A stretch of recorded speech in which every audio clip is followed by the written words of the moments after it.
মতের পার্থক্য থাকবে, পথ ভিন্ন হতে পারে, কিন্তু দেশের প্রয়োজনে এক এবং আমরা ঐক্যবদ্ধ থাকার চেষ্টা করব ইনশাআল্লাহ। যেদিন আমরা শপথ নিব সেদিন বিরোধীরা উপস্থিত থাকবেন। আমরা আশা করেছিলাম তারা আমাদেরকে আন্তরিকভাবে সহযোগিতা করবেন।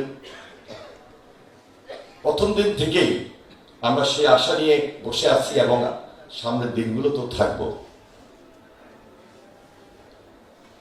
আমি মনে করি যে বিরোধী দলের এখানে নেতৃবৃন্দ রয়েছেন, আমাদের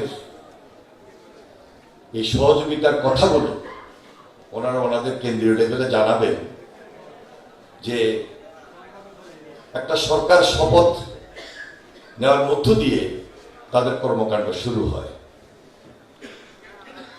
সেদিন যদি ওনারা উপস্থিত থাকতেন তাহলে বাংলাদেশের যে গণতন্ত্র